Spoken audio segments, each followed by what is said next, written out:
bantu mubona womengo n'amasitati yibereye ngaho mu mwambaro umeze ukuntu w'amabara batabuja basha n'isazi ntibayiyama, ariko abana basirikare badanje wampaye inka aba ngo n'abantu baba baragize imyimenyerezo ya gisirikare yo ku rwego rwo hejuru, ivyo bita mu kinyarwanda imyitozo voilà.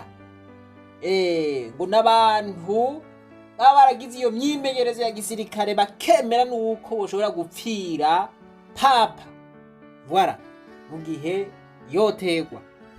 Abasirikare none ba Vatikano mwari mubatsi, uno musi nibo nipfuza yuko tuganirako, tugomba turabe ibintu ndwi bitabwirwa uwo ari we wese vyerekeye aba basirikare. Amakuru yabo aranyegeje, nta benshi bazoza barayakubwira voilà. Ibi nta handi uvyumva atari mw'ishure ry'abarundi bose. Aba basirikare rero babita aba Swiss Guard voilà, Swiss Guard niko bitwa.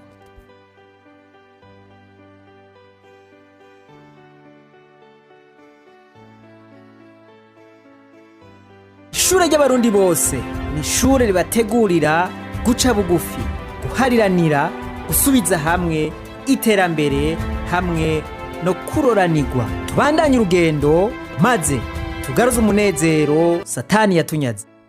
Nta mukobwa canke umugore aja kurarira papa, ivyo ntibibaho. Baja rero muri Swiss Guard bahejeje imyimenyerezo ya gisirikare mu gihugu c'Ubuswisi.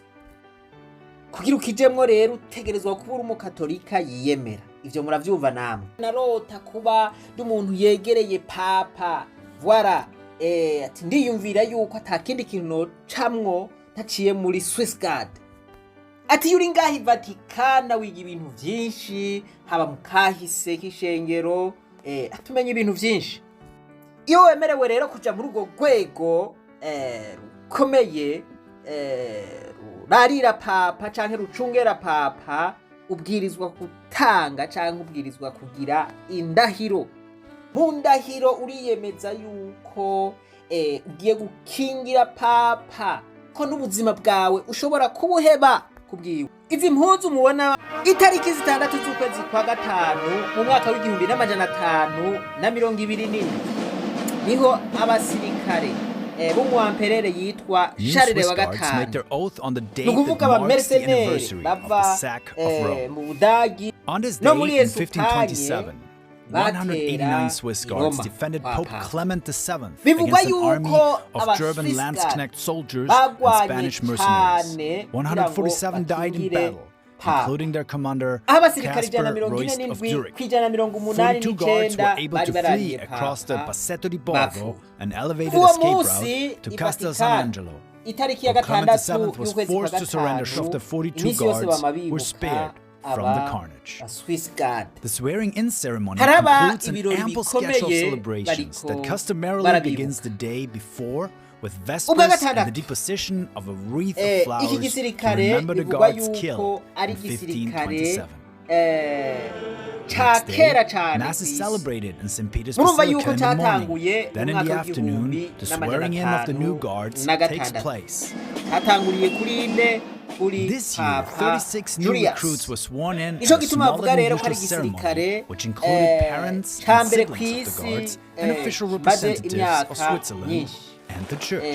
hejuru y'imyaka amajana atanu kiriho.